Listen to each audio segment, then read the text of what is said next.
For the second time this year, President Biden flew to a war zone to show support for two democracies under siege in February after a secret flight to Poland and a 10-hour undercover train ride to Kyiv.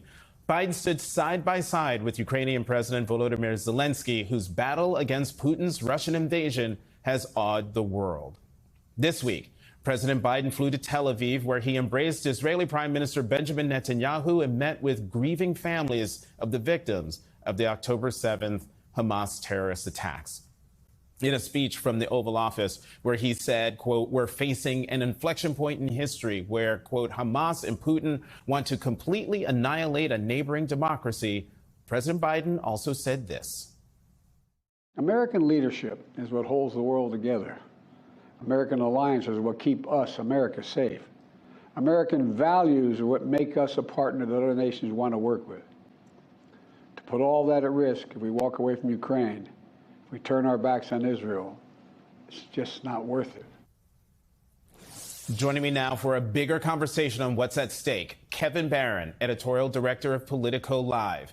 Former California Congresswoman Jane Harman, chair of the Commission on the National Defense Strategy, and Douglas Brinkley, presidential historian and professor of history at Rice University. Thank you all very much for coming to the Saturday show. Kevin, I'm starting with you. 2 American hostages have been released. Israel says, as Kelly just reported, most of the hostages are alive. Is this why, 2 weeks after the Hamas terrorist attack on Israel, the expected ground invasion has yet to happen? Oh, I don't think so. I think the reason for that has been the remarkable diplomacy in Biden personally, full pressure to call for calm, to call for some sort of reason, to call for more targeted invasion and an explanation of it, rather than this kind of Sherman to the sea version of invading Gaza that we'd heard about, but we were warned about at the beginning. I think it's absolutely remarkable that every day goes by and it hasn't happened yet. But I'm in the camp of I think more realists who think, hostages are the hostage scenario is some of the worst outcomes of any kind of conflict, and I've dealt with a lot of them in my time as a defense reporter. But saving hostages is a different level of concern than saving a country, which is Israel's main objective. Right. So I think it's wonderful that 2 have been released, but as you guys have been reporting, there are hundreds allegedly still missing, and there's no sight of when they're coming out yet either. And I don't know how much you tie those specific hostages to the invasion, despite I know that's what Netanyahu initially was saying. Release the hostages, we won't invade. But I think we're far past that. And one more question for you. Would you, Kevin, put your Pentagon reporting hat back on? If fighting breaks out between Iranian-backed Hezbollah on Israel's border with Lebanon, will the United States have to get involved militarily in the Israel-Hamas war?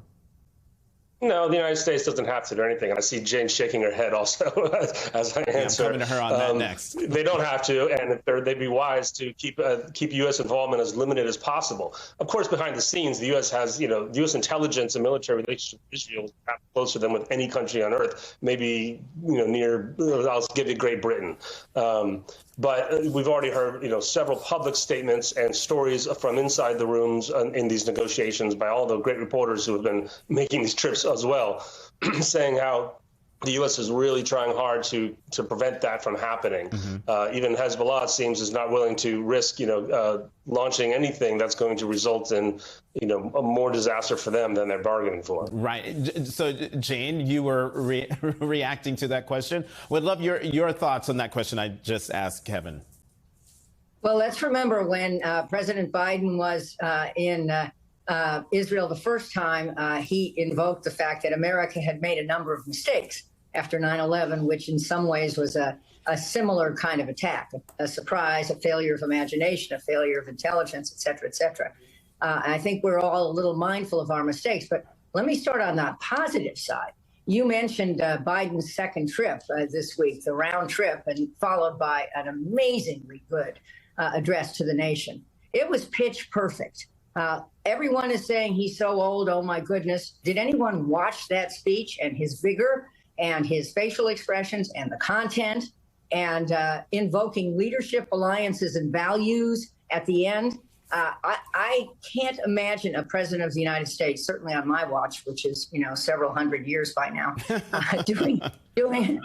doing a better job than he just did. That doesn't mean this is over, but I do have a suggestion here that combines Israel's goal to eliminate Hamas leadership, which I think is their goal and certainly seems right to me, plus our goal of getting hostages out. And that the location for those two streams is in Doha, Qatar.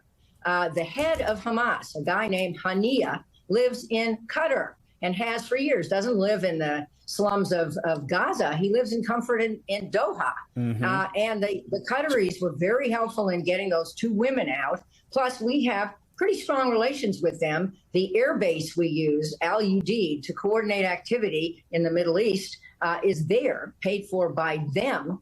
They have strong relations with the Iranians. I don't know exactly what we're doing there, but Jane to Tony and President Biden spend a lot more time there. And by Tony, you mean Secretary of State Antony Blinken. Yeah. Douglas, yes, I do. Doug, I want you to jump in on Jane's assessment of the president's Oval Office speech. I agree with her.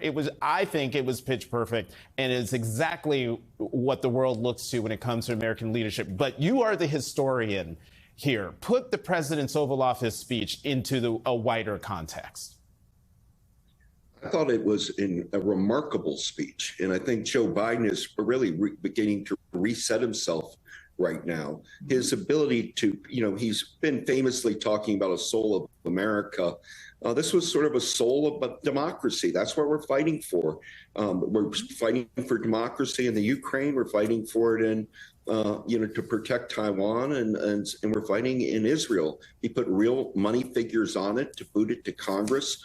He's been doing it. He's been intrepid with it. His flying to Israel, meeting people's been great.